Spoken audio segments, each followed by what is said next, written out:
talking about practice. Not a game, not a game. We talking about practice. Practice, man.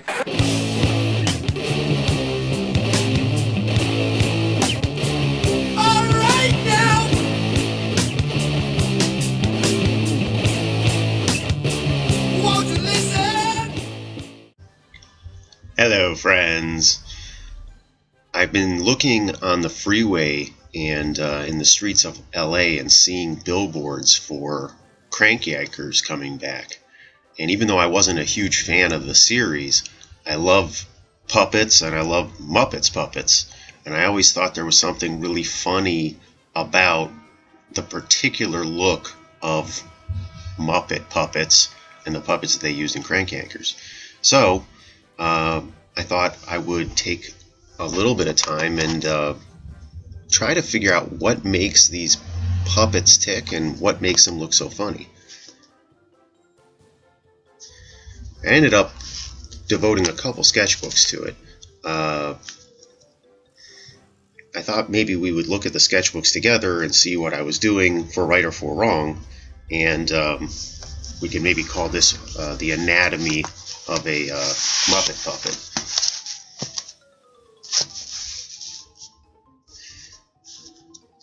A lot of these pages are other projects, so I'm going to be skipping around a little bit. But to start off with, there is something undeniably funny about these Crank Yankers puppets. This one was Eminem. This is sort of like a Prince character. You look at them and you can't help but laugh. I thought to myself that they would make a great style for caricatures if I could figure out systematically what is going on with them. I wouldn't necessarily want to make caricatures that look like Muppets, but if they had that same quality to them that is undeniably funny, I thought that I might be onto something. There's something relating to the idea that it's such a basic construction. There's this outside shape that's very easy to identify, and there's this frontal lobe of a mouth in pretty much all the puppets that's exactly the same, and a big droopy bottom lip that forms a big smile. And the eyes are almost always simple circles, ovals, that do have a bit of construction to them, and we'll get to that later. And there's always a droopy round nose, and everything seems to be built around that construction, and yet they're able, by varying the hair shapes and the hair styles and various facial features like mustaches, to get a wide variety of characters out of it. And then also, by varying that shape and the shapes inside, just simply by like changing their width or in height, making fat or skinny characters, there's a lot of variation too.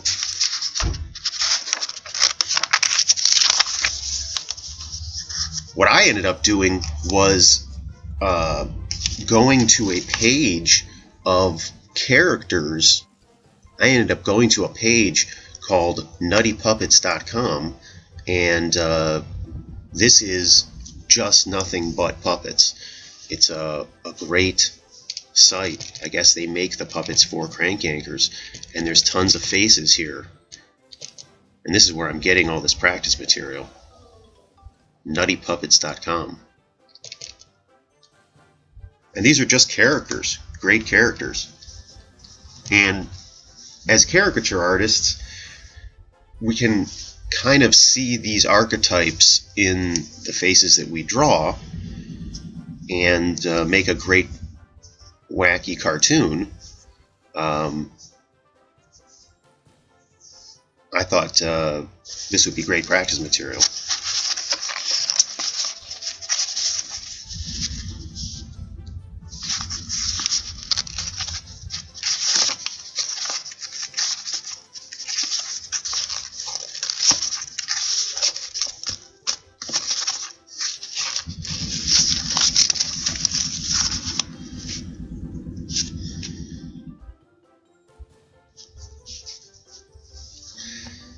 I'm really still trying to figure out what is the best shape here that represents the Muppet face, and whether or not it's general enough to work for all caricatures, or whether it needs to be modified, or whether it's just one of several templates that could be used. There seems no doubt that this shape is appearing over and over again. Here it is from the other side. And we see that in a lot of caricature artists' work, working from this kind of a forehead jaw combination here.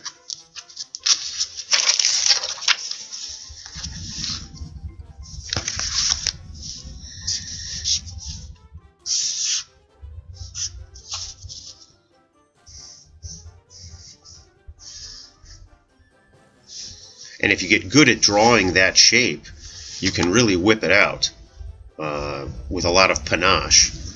Some of these drawings reflect that, some don't. And then when you combine that shape with the droopy lip, you end up getting a construction that is somewhat repeatable. And I think this drawing kind of represents that.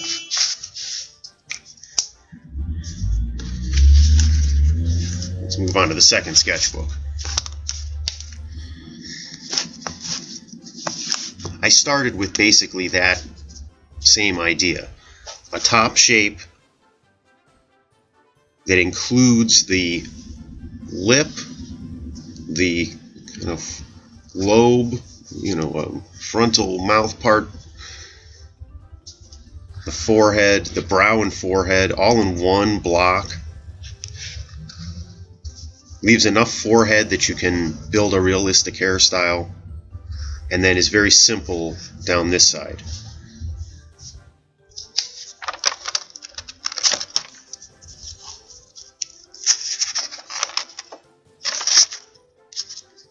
It seems like there's enough to build on there, so I ended up doing quite a few drawings to see what more could be done building on that foundation.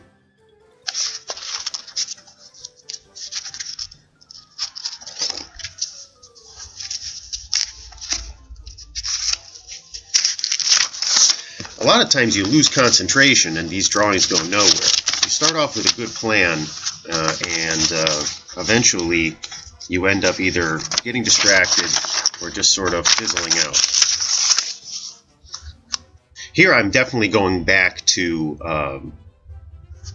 my Nutty Puppets, because these characters are right off of the Nutty Puppets page. This is just a nice variation in head shapes and hairstyles, and not everybody is open mouth smiling.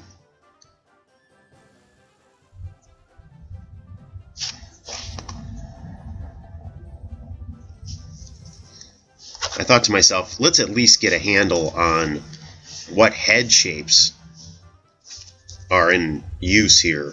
And if we can take a head shape that seems to be working and kind of turn it three-dimensionally, we can maybe get back on track. So that's, I think, where we are here.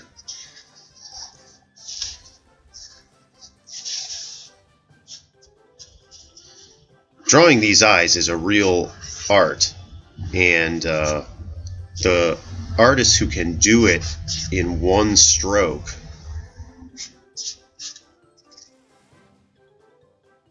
have a real advantage, because their art has this, I don't know exactly how to describe it, it has a panache to it that artists don't have when, like me, they're noodling every single line and so nervous that that no stroke has any authority to it. These Muppet characters do give you a chance, when you really get into a nice groove, to get a good lather going and have good, powerful strokes.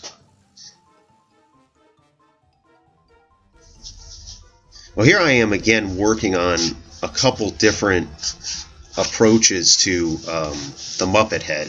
Here I'm wide on the top and narrow on the bottom. Here I'm wide on the bottom, narrow on the top.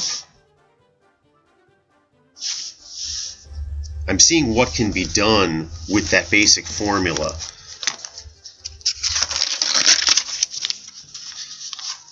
If all we're going to be having to work with is the mouth region leading up to a head and a very simple forehead brow kind of thing, and then a big smile, well, what kind of variation are we allowed? Well, we can certainly vary this and this ratio and this height. And as we'll see later, this shape can be varied, and maybe this shape too, and this shape too, whether it needs to be like this or like that.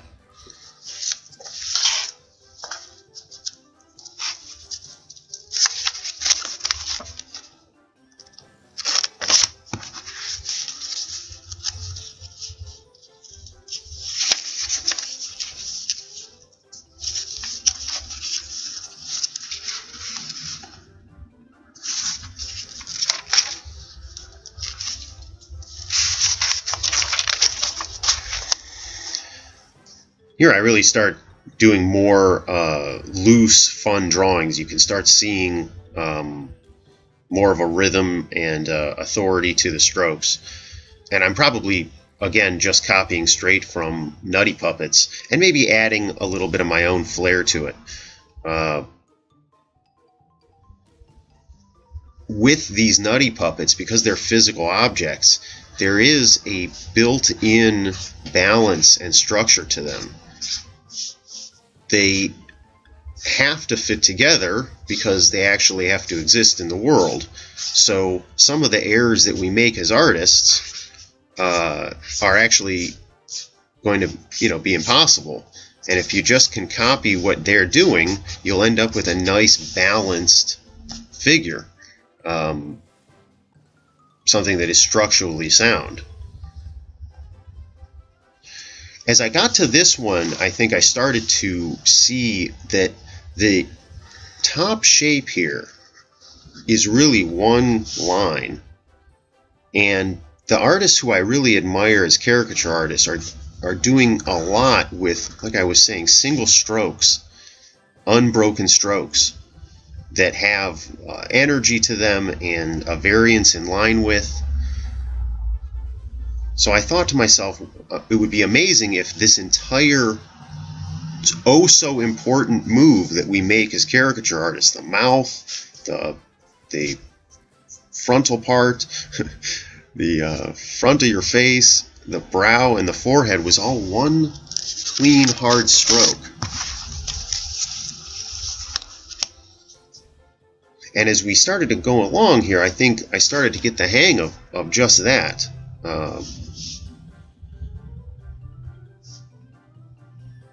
Maybe not so much with this one, but with this one, this shape here is definitely a one-stroke shape.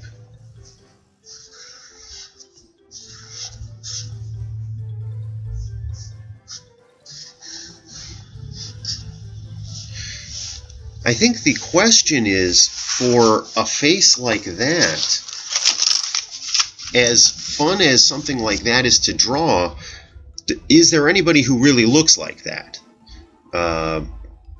If somebody was to sit down, could we imagine, I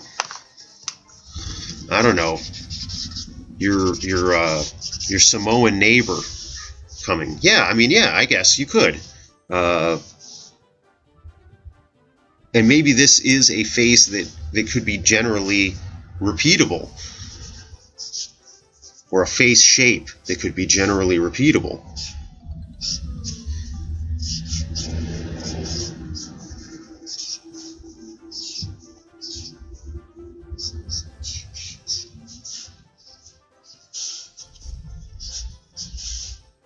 The noses could vary, the eyes could vary.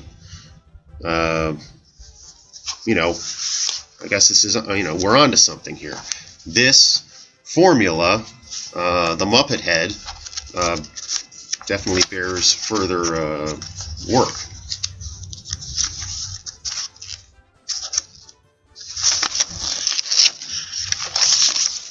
Here I started to really get more into the Crank Yankers characters.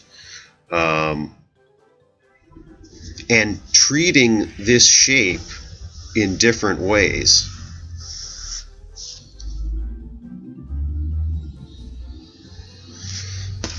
This drawing started going in another direction, and I started getting, you know, really loose. With this one, I said, all right, let's see if we can get funky with the teeth and the mouth and just every one of these shapes. Try to draw funnier shapes. And you really do see a very clear skull in this. That's almost my litmus test for a character design. Is it going to be anatomically faithful, or are you just getting wild and making crazy shapes? But there's definitely something there that's credibly a skull.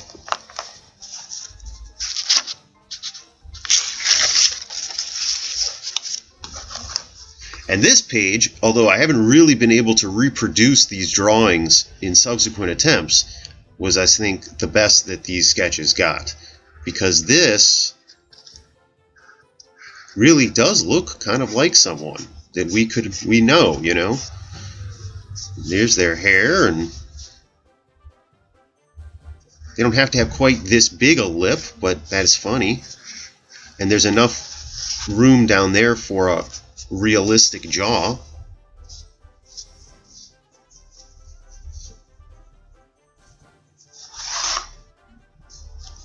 And this one here, I put a funnier nose and gave her a top lip.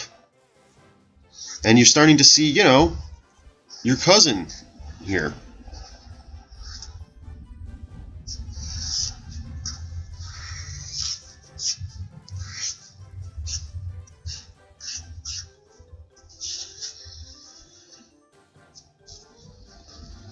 The vampire teeth don't have to be so pronounced, but maybe she does have teeth like that.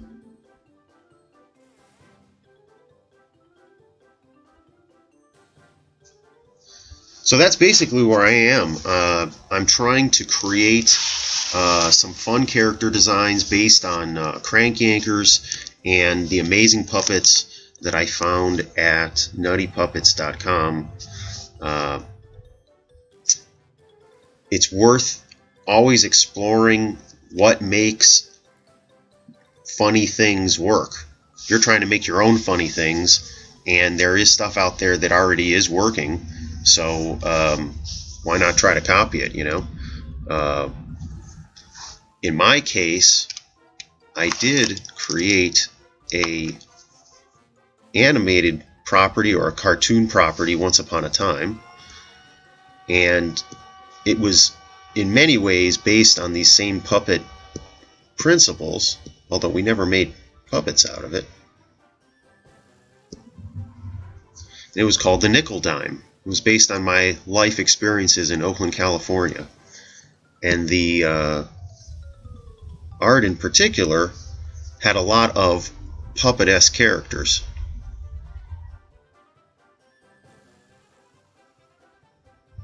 The aim also was to create something where I could create a almost color form base of shapes and then just fit them together in the comic strips so that I wouldn't have to be redrawing everything, almost like you would do with a Flash cartoon. And that was more or less successful. What you discover is that something can be really funny and basic when it's moving, but when it's static, if it doesn't have different poses, it can kind of look boring. So with the caricature art and even what we might call the puppet style, you don't necessarily want to have the same uniformity of shapes that you see here, or in real puppets, which again have to be physical objects, because by putting a little extra squeeze here and there and a little extra push and pull, you can get the actual dynamic quality of life out of them. But I thought these character designs did kind of work when I did do that, as you can see maybe in the pencil drawings down there in purple under Walgrove. Anyway, it's on my website, scottgross.works. Just go to the nickel dime, and you can read the stories as well as look at the concept art.